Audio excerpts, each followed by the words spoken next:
자, welcome back. 자, 111번부터 자, 120번까지 2강 강의 시작해 보도록 하겠습니다. 자, 2강도 마찬가지죠. 구조문법 어휘의 세 가지 자, 문제 유형이 여러분께 제시가 돼 있을 거예요. 자, 차분하게 잘 풀어보도록 하겠습니다. 바로 시작할게요. ABCD가 무슨 부사란 말이에요? 뜻이 달라요. 모르는 거 있어요? 자, A번 같은 경우 variously 라고 하면 다양하게 이런 뜻이고, 자, B번에 nearly 요 단어는 좀 조심해야지. near라고 하는 단어가 가까운, 가깝게 라고 하는 형용사 부사 동일형이에요. 예, 그리고 동사로는 접근하다의 뜻도 있고 전치사로는 어디 어디 근처에 라고 하는 뜻도 있어요. 따라서 nearly는 near와 관련이 없습니다. 자, 이것은 부사로 무슨 뜻? almost의 뜻이죠. 항상 그런 건 아니지만 거의 숫자 형용사가 자주 나와요. 거의 200명의 학생들 이런 식이죠.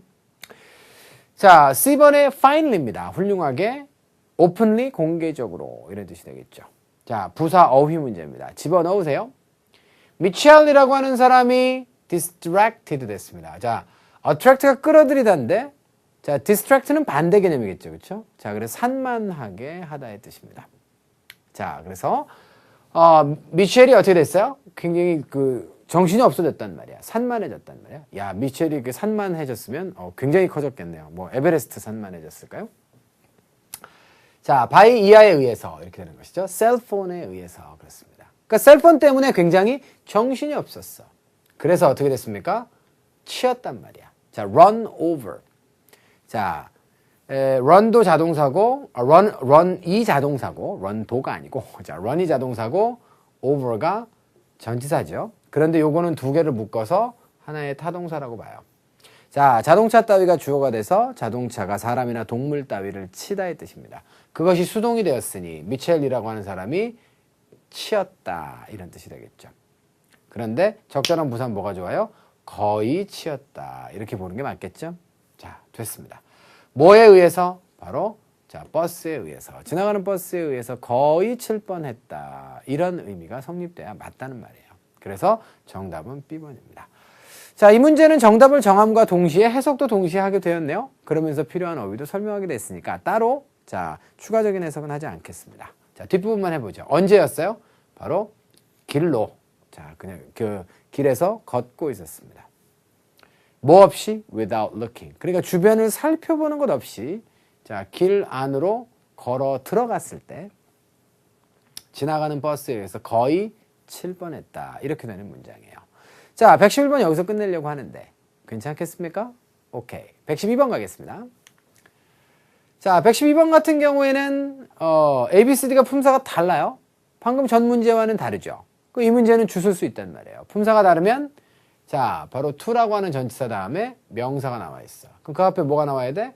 형용사가 나와야 돼. ABCD 중에 형용사 누구야? 유일하게 하나밖에 없어요. 끝.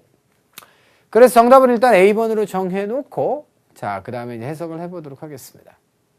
경우에 따라서는 좀 고득점자를 위해서 여러분께 조언을 드리면 경우에 따라서는 형용사 플러스 명사가 오답이 되고 복합 명사가 답이 되는 경우도 있어요. 명사 플러스 명사가 답이 되는 경우도 있습니다. 그러니까 의미상 적절치 않은 형용사와 명사의 조합은 구조상으로는 타당한 것이지만 의미상 적절치 않으면 그걸 뚫고 복합 명사가 답이 되는 수가 있어요. 자, 예를 들어서 파티가 나온 적이 있죠.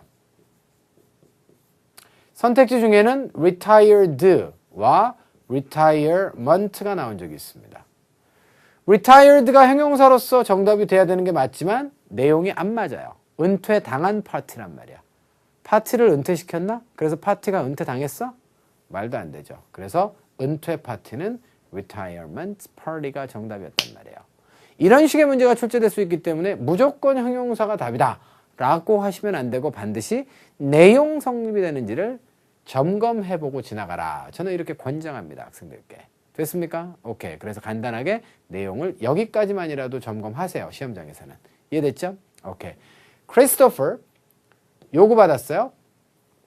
뭘 요구받았습니까? 바로 그 사람의 인풋을 요구받았습니다. 인풋이라고 하는 게 보통 생산 과정에서 투입하는 거거든요. 그리고 일을 할 때 투입하는 거야. 근데 여기서는 이제 인풋이라고 하는 거를 뭐로 이제 번역을 여러분들이 좀 하셔야 될 거예요. 그래서 인풋을 요구받았다 이렇게 되어 있습니다. 뭐 때문에? 그 사람의 창조적인 눈.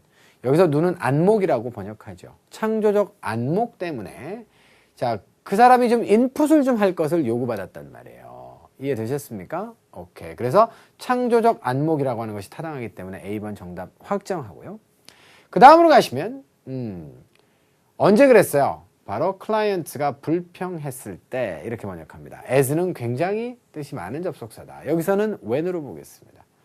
고객이 불평했습니다. 뭐라고 불평을 하던가요? 자, 바로 마케팅 자료가 너무 어때? one dimensional. 자, one dimensional이라고 하는 것은 1차원적이라는 얘기예요. 자, dimension이라고 하는 것이 자, 우리가 요즘에 3D라는 말을 많이 쓰죠. 이게 3 dimensions라고 하는 자, 말의 자, 줄인 표현이 바로 3D가 되겠습니다. dimension이 그래서 하나의 면을 말하는 거야. 면이 3개면 뭐죠? 3차원이 되는 거죠. 자, 선이 됐다가 면이 됐다 공간이 되는 거 알죠? 그래서 one dimension이라고 하면 1차원이고요. 형용사가 되어서 1차원적이냐. 1차원적인 거는 그러면 고급스러운 거예요? 아니면 저급한 거예요? 저급한 거죠. 그래서 결국은 마케팅 자료가 어떻다? 너무 저급하다라고 고객이 불평을 했을 때 불평했단 말이에요. 자, 그때 무슨 일이 벌어졌냐면 이 사람이 요구를 받은 거야. 좀 인풋을 좀 하라고. 이해됐습니까? 오케이. 그런데 뭐 때문에? 그 사람의 창조적인 그런 어떤 안목 때문에 인풋을 하도록 요구를 받았다라고 보시면 된다는 거죠. 그래서 정답은 여러분들 A번으로 다시 가져가시고요. 인풋은 그래서 여기서 집어넣는 거니까 여기서는 문맥상 뭘로 보는 게 좋아요? 조언 정도로 가는 게 맞겠습니다. 이해되셨죠? 오케이. 그래서 해석까지 해드렸고요. 하나만 좀 짚고 넘어가면 ask라고 하는 단어가 여러분들 그 요구하다의 뜻과 묻다의 뜻이 있잖아요. 근데 이 단어 좀 특이한 게 something을 절대로 목적으로 취하지 않습니다. 그래서 뭐뭐를 요구하다라고 하면 반드시 for를 붙여서 써야 돼요. 이해됐죠? 자, 그래서 누구누구한테 뭐뭐를 요구하다라고 하면 somebody 목적어는 취하는데요. something은 절대로 목적으로 취하지 않습니다. 자, 그래서 이것이 수동태가 되면 어떻게 된다? somebody가 어떻게 됐다? be asked. 요구 받았어요. 자, 뭘 요구 받았습니까? 바로 something을 요구 받았다. 이렇게 보시면 되는 거예요. 이해가 되셨나요? 오케이. 우리말로 번역할 때는 something을 요구 받았다. 이렇게 번역되지만 자, 번역과는 별개로 영어로는 이렇게 쓸 줄 알아야 돼요, 여러분들. 이해되셨습니까? 오케이. 자, ask라고 하는 단어의 다양한 패턴 중에서 오늘 또 한 가지를 배웠어요. 앞에서 배웠던 건 뭐예요? ask 다음에 somebody한테 somebody가 뭐뭐 하도록 요구하다라고 하면 이렇게 5형식으로 쓸 수도 있죠. 그런데 ask는 3형식으로 쓰게 되면 ask somebody for something 이렇게 쓸 수도 있어요. 그리고 somebody 생략하고 뭐뭐를 요구하다라고 할 때는 자, 이렇게 1형식으로도 씁니다. 자, 이것이 바로 ask 동사가 가지고 있는 약속이에요. 자, 여기다 덧붙여서 ask는 대절을 취하는 경우도 많습니다. 주어 동사가 동반되겠죠. 누구누구가 뭐뭐 할 것을 요구하다. 자, 그래서 ask라고 하는 동사를 요구하다라고 뜻만 외우는 거는 별 부가가치가 없다. 근데 이게 다야. 그러니까 네 가지 모두를 ask가 활용될 수 있는 네 가지 경우의 가지수를 꼭 여러분들이 오늘을 기점으로 해서 암기해 두시면 굉장히 좋을 것 같아요. 아시겠죠? 오케이. 자, 112번 마무리하겠습니다. 13번 가시고요. 자, 이거 전치사 문제입니다. 자, working 다음에 전치사 플러스 명사인데요. working in이 나오게 되면 뒤에 뭐가 나오죠?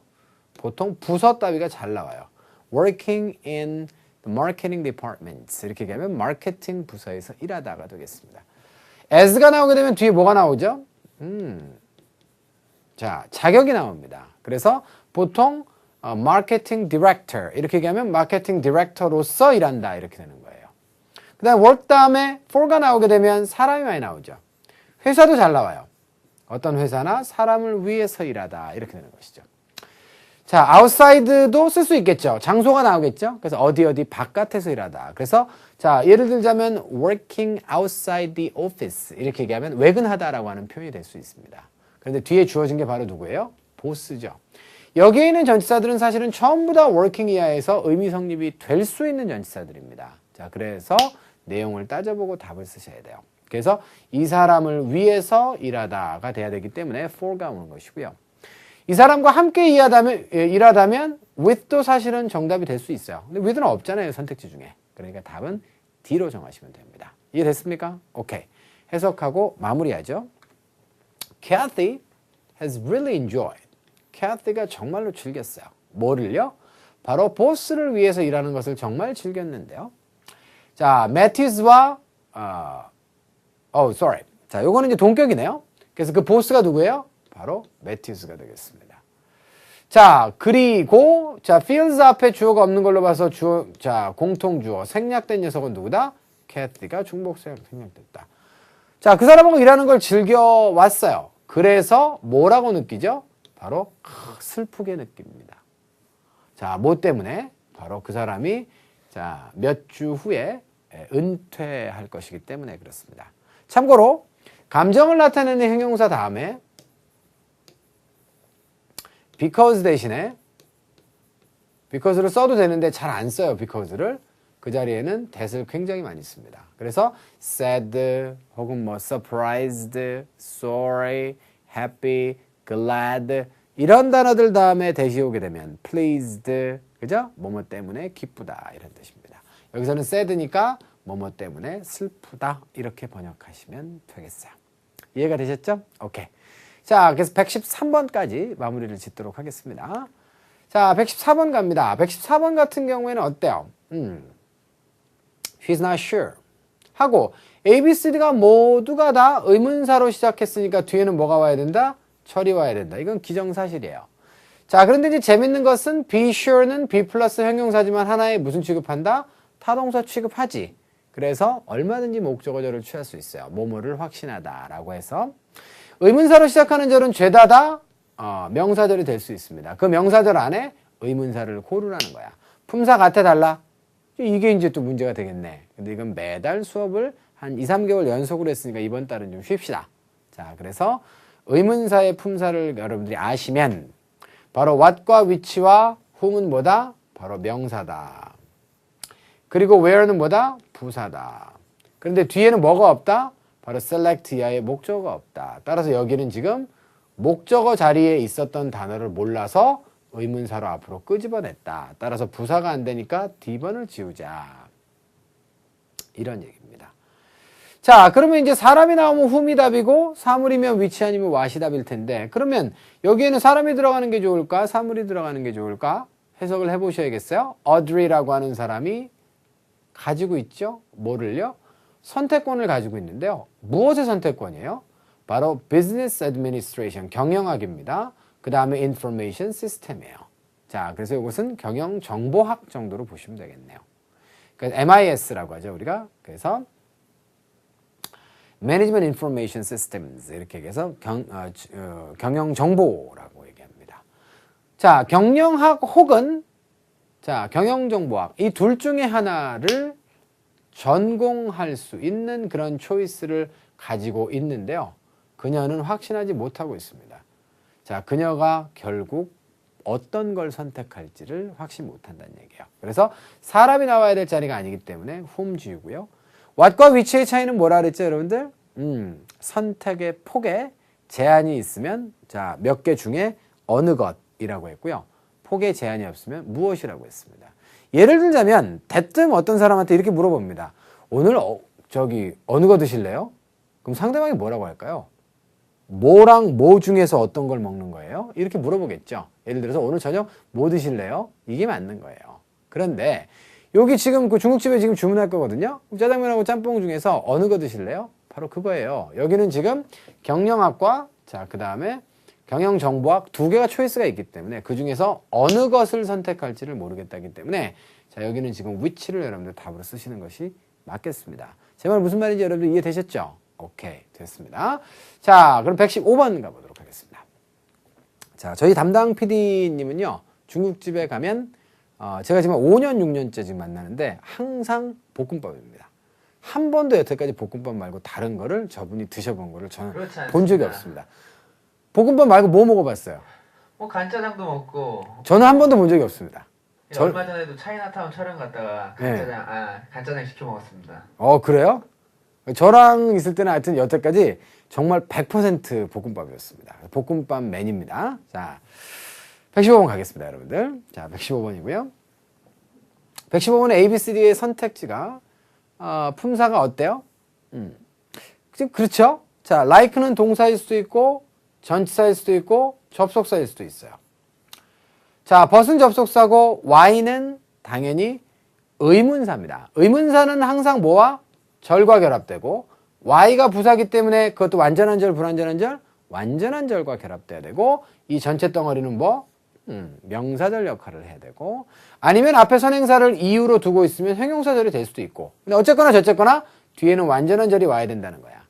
그런데 여기는 reported라고 하는 지금 자 동사가 나와 있어요. 주어가 없다는 얘기예요. 그러면 자 동사가 나와 있는 자리에 동사가 답이 될 리도 없고 동사가 나와 있는데 전치사가 될 수도 없고 접속사로 가자면 like도 마찬가지로 부사절의 접속사고 once도 부사절의 접속사이기 때문에 셋 다 안 되는 거예요. 주어를 생략할 수 있는 유일한 아이는 선택지 중에 누구다? 바로 but밖에 없는 것입니다. but. 참 친구 좋죠. 우정 접속사 but. 그래서 정답은 A번으로 여러분들 보시면 되겠어요. 이해되셨나요? 자, 그래서 이런 문제도 이렇게 세련되게 풀면 시간이 세이브 된단 말이에요, 지금.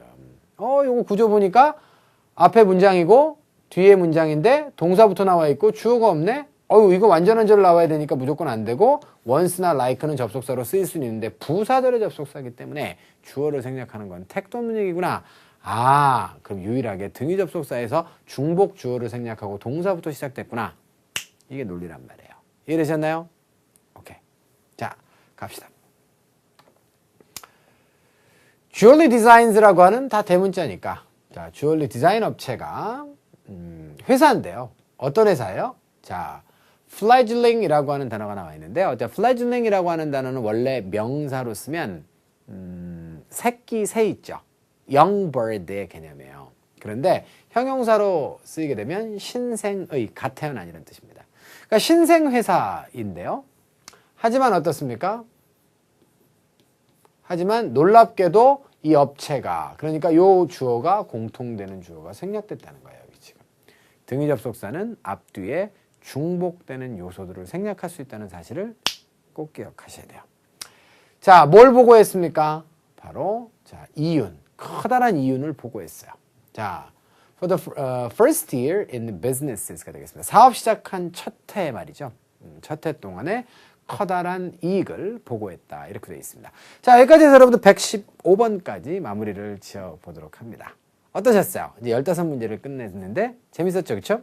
자, 그래서 자, 여기까지 마무리를 짓고요. 또 화면 좀 잠깐 바꿨다가 다시 강의 후반부에서 자, 여러분들과 다시 116번부터 자, 문제풀이 해나가도록 하겠습니다. 잠시만요.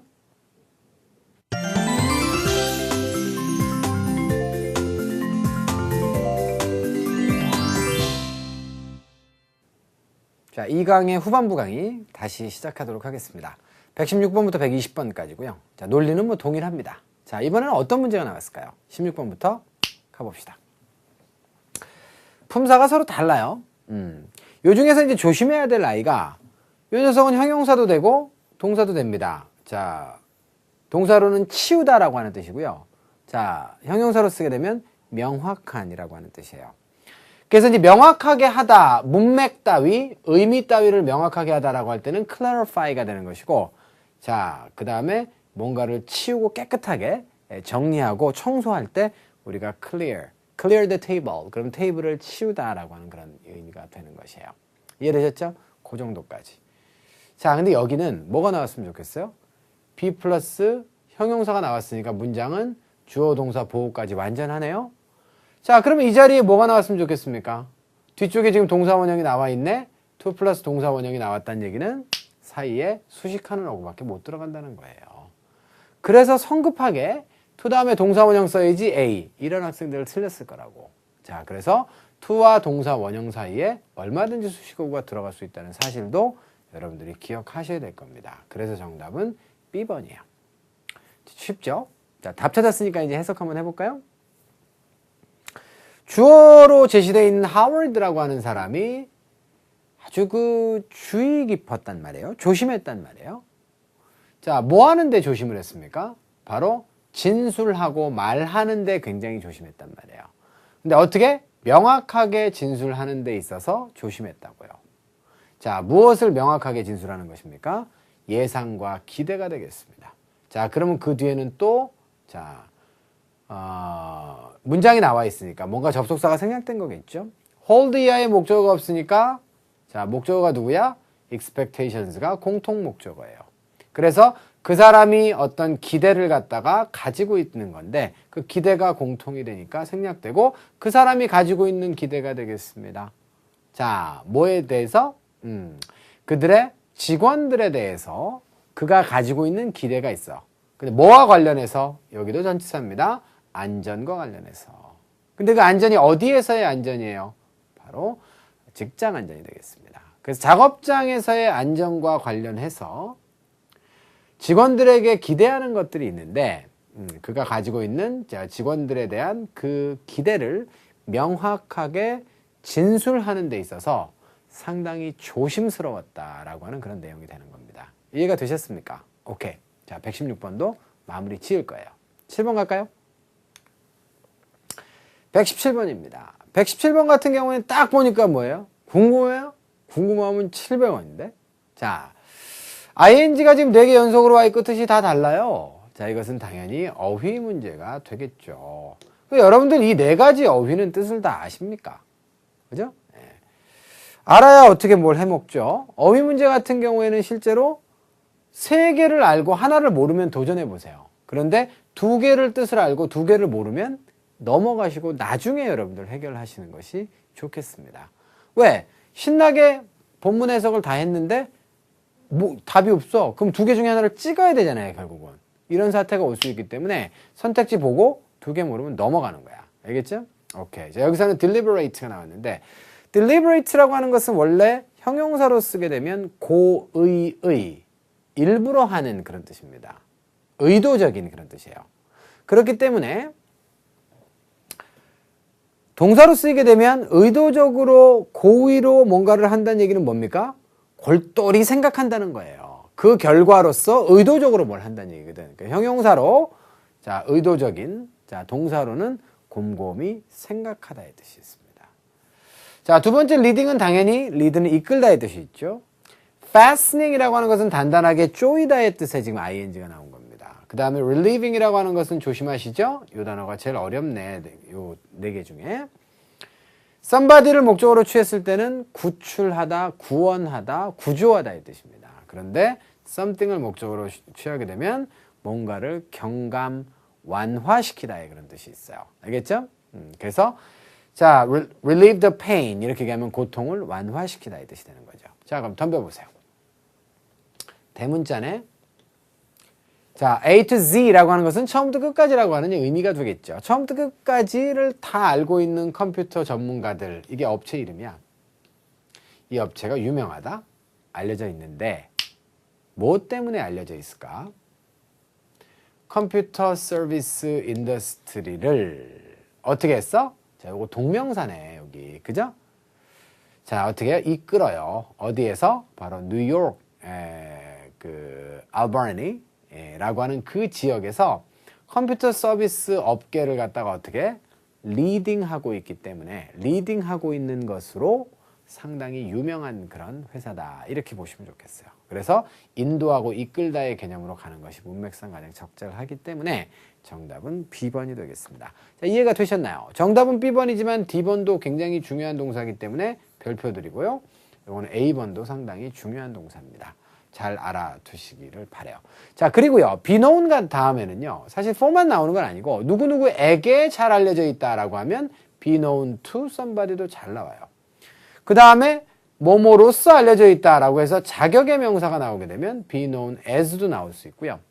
그 다음에 be known for가 나오게 되면 뒤쪽에는 이유가 나오는 거예요. 물론 이유는 명사로 나올 수도 있고 지금처럼 ing로 제시될 수도 있습니다.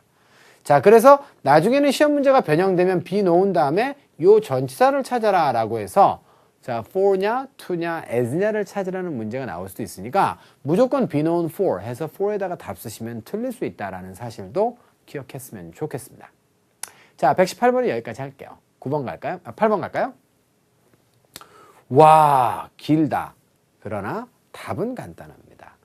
A, B, C, D의 선택지가 지금 품사가 다르고요. of 이하에 지금 여기는 지금 명사가 와야 되는데 뒤쪽에 이미 어부터 시작해서 products까지 명사가 와 있습니다. 자, 수식어구는 관사와 명사 사이에 들어가는 것이기 때문에 여기는 지금 뭐가 못 나와? 동사는 절대로 안 되는 것이고 그 다음에 명사도 안 돼. 왜냐면 명사 다음에 명사가 또 나오게 되니까 말도 안 되는 거야. 자, 그 다음에 ed가 나오게 되면 명사를 수식하게 되는데 다시 수식하는 어구는 어디 나온다고? 관사와 명사 사이에 나오기 때문에 얘도 안 돼. 그러니까 결국은 정답은 누구? 바로 C번일 수밖에 없다는 거죠. 그래서 뒤에 있는 이 명사를 목적으로 취해서 새로운 상품을 개발하는 임무 이렇게 여러분들 보셔야 된다는 거예요. 이해가 되셨어요? 오케이. 좋습니다. 자, 그러시면 정답은 C번으로 정했고요. 자, 해석 한번 해보도록 하겠습니다. 매 가을마다 자, 히긴스 교수님이 자, charges 한대요. 자, 이 charge라고 하는 단어를 여러분들이 정말 중요한 단어거든요, 토익에서. 근데 여태까지 제가 charge에 대해서 참 많은 뜻을 알려드렸어요. 동사로서 청구하다의 뜻, 공격하다, 비난 고소하다, 충전하다, 뭐 등등등의 뜻들은 이제 지난달 강의를 통해서 알려드렸습니다. 그런데 오늘은 새로운 뜻을 5번째 알려드리려고 해요. 자, 그래야 해석이 되거든요. 답과는 무관하게 charge라고 하는 단어를 좀 알아보는데 charge는 동사로 임무나 책임 따위를 누구누구에게 어떤 임무 따위를 맡기다, 맡겨주다의 뜻입니다. 자, 근데 수요동사에 대해서 여러분들이 잘 알고 있지만 수요동사는 목적어를 2개 취할 수 있는데 자, 중요한 것은 이 아이는 provide처럼 provide가 원래 누구누구에게 무엇을 제공해 주다라고 할 때 somebody 목적어를 취하게 되면 something 앞에 with를 취하죠. 똑같아요, 여러분들. 자, 다른 점은 뭐냐면 provide는 something 목적어로 취할 수 있어요. 그렇게 되면 to, for somebody 이렇게 쓸 수도 있는데 charge는 무조건 somebody 목적어만 취하고 something은 안 취합니다. 알겠죠? 네. 자, 이렇게 되는 것이죠. 똑같은 맡기다의 의미를 가지고 있는 단어가 interest라고 하는 단어가 있어요. 이건 좀 고급스러운 그런 정보니까 고급자들, 점수대가 좀 높은 학생들 잘 들어보세요. interest라고 하는 단어는 provide와 똑같이 2가지로 다 쓸 수 있습니다. 그런데 똑같은 맡기다인데 자, charge는 이렇게만 쓸 수 있어요. 주의하세요. 누구누구에게 무엇을 맡기다입니다. 그런데 이 맡기다라고 하는 뜻을 우리가 어디서 들어봤냐면 사실은 명사에서는 들어봤습니다. 명사 charge가 be in charge of 많이 들어봤죠. She's in charge of marketing departments. 이렇게 얘기하면 그녀는 자, 마케팅 부서를 담당하고 책임지고 있어요. 바로 임무나 책임 따위를 맡기다라고 하는 어원에서 명사로서 책임이나 담당의 의미를 가지게 된다는 거예요. 이때도 여러분들 단어 낱말 외우지 마시고 in charge of를 전체를 덩어리로 외우시기 바랍니다. 이해되셨습니까? 오케이? 이렇게 해서 가시면 이제 이 해석이 깔끔하게 나오죠. 매 가을마다 교수님께서 자, 학생들에게 부과하셨는데요. 책임 따위를. 뭘 부과했습니까? 임무. 그 임무가 어떤 임무인데요? 바로 신상품을 개발하라는 임무가 되겠습니다. 자, 누구를 위해서? 바로 인더스트리, 어떤 산업을 위해서인데 어떤 산업이에요? 자, 구체적으로 명시된 어떤 한 산업을 위해서 자, 새로운 신상품을 개발하는 임무를 학생들에게 부여하셨습니다. 자, 그런데 뭐 하면서 그것을 개발하는 겁니까? 자, 바로 생산과 자, 그 다음에 마케팅 비용을 갖다가 자, 리서칭, 연구하는 거예요. 그런데 그 비용은 어떤 비용이죠? 바로 그 프로젝트와 관련된 마케팅 비용, 그 다음에 생산 비용, 이런 것을 연구하면서 특정한 한 그 산업에 대해서 신제품을 갖다가 개발하는 임무를 학생들에게 자, 매 가을마다 부여를 하셨다. 이렇게 보시면 되는 겁니다. 이해가 됐습니까? 자, 여기까지 해서 여러분들 118번도 마무리를 지어보고요. 내용이 좀 길었지만 차분차분하게 여러분들 하시면 문장의 메인 아이디어를 먼저 놓고 그 다음에 메인 아이디어들을 추가 보충 설명하는 어구들을 해석하시면 자, 문장 전체의 내용이 깨끗하게 머릿속에 들어오는 거예요. 이해되셨죠? 한국말로 이쁘게 번역하려고 하지 마시고요. 알겠죠? 자, 119번 가겠습니다. 자, 119번 같은 경우에는 in 이하에 지금 빈칸이 있고 품사가 다르기 때문에 이 자리는 분명히 명사 자리입니다. 근데 명사가 두 개가 나와 있네요. accountant가 하나 나와 있고 accounting이 나와 있네요. 자, accountant는 ant로 끝나는 명사죠. 그렇죠? 보통 ant로 명사가 끝나게 되면 사람을 가리키게 됩니다. 자, 예를 들어서 accountant는 회계사죠. 또 뭐가 있을까요, 여러분들? occupant. 이거 뭐 하는 사람이에요? 이거 거주자, 점유하고 있는 사람이에요. 이런 거. participant. 참여자의 뜻이죠. 그죠? 자, 이런 것들이 전부 다 ant로 끝나는 명사가 되겠습니다. 그리고 accounting은 너무 많이 들어봐서 이제 ing 동명사 분사로 여러분들이 혼돈하지 않을 만큼 워낙에 많이 쓰는 회계의 의미를 가지고 있는 자, 그런 명사입니다. 자, 그래서 이 이하에 이제 둘 중에 하나가 이제 정답이 되고 나머지는 이제 버리셔야 되는데 버리기 전에 하나만 더 할게요. accountable은 account에서 나왔으나 의미가 완전히 달라졌어요. 이 단어도 토익에 가끔 등장합니다. responsible, 책임이 있는 이라고 하는 그런 의미니까 거기까지 여러분들 기억하세요. 알겠죠? 오케이. 자, 그러면 이제 A 아니면 D를 답으로 넣을 건데 자, 해석을 해봐야겠죠, 그러면? 대학교 학생입니다. 어떤 학생이야? 비즈니스를 전공하는 그런 학생들은 자, be likely to 뭐뭐 하기가 쉽다 이런 얘기입니다. 자, 추구하는 경향이 있는 것이죠. career는 여러분 경력, 직업이 되겠습니다. 자, 직업을 추구하고 쫓는 경향이 있습니다. 자, 바로 어떤 분야에서? 바로 회계 분야가 되겠습니다. 이해되셨죠? 자, 그런데 회계사로서의 경력이라고 하면 안 돼요? 그러면 일단 전치사가 틀렸다. 그러면 as가 나와야 되는 거야. 이해됐어요? 이게 첫 번째로 안 되는 이유고요. 회계사로서의 경력이면 as, 자, career as accountants가 나와야 되는 것이고, 두 번째로는 가산명사는 단수형이 되면 반드시 앞에 뭐가 와야 돼? 관사한정사가 와야 되기 때문에 in 이하에서 그것 없이 사용되는 것은 안 됩니다. 두 번째 설명은 못 알아듣는 학생들이 좀 많을 것이기 때문에 알고 있는 학생들은 고급자로서 꼭 활용하셔야 될 지식이고요. 잘 모르셨으면 그런 게 있나 보다 라고 넘어가시면 되겠어요. 자, 여기까지 해서 여러분들 119번 넘어가도록 합니다. 자, 그래서 경영 전공한 아이들은 회계 분야에서 자신의 경력 혹은 자, 직업을 갖다가 추구를 하는 그런 경향이 강력하게 있더라 라고 하는 내용이 되겠어요. 마지막 가겠습니다. 120번입니다. 자, A, B, C, D의 선택지가 모두가 다 부사인데요. 뜻이 달라요. 더 나중에, 벌써, 곧, 결국. 어휘 문제란 말이에요. 갑시다. 어휘가 없으면 어휘가 없죠. 그죠? 자, 갑니다. Although the deadline is not until next Friday. 여기까지 해석을 해보시면 데드라인이 다음 주 금요일까지는 아님에도 불구하고 그러니까 시간이 여유가 아직 있음에도 불구하고 알레티아라고 하는 이 사람이 어떻게 했다고요? 제출했다고요. 뭐를요? 예산입니다. 충남에 있는 예산은 아니고요. 자, 이 예산이 돈이겠죠. 그렇죠? 자, 자꾸 날리지 마시고요.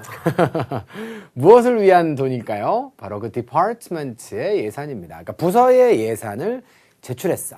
그러니까 반대가 되는 내용이 되려면 자, 죄송합니다. 자, 다음 주 금요일까지는 예산이 마감이 아님에도 불구하고 벌써 제출했다. 이렇게 가는 것이 가장 적절하겠죠. 자, 그래서 정답은 B번에 already 이렇게 정하시면 되겠습니다.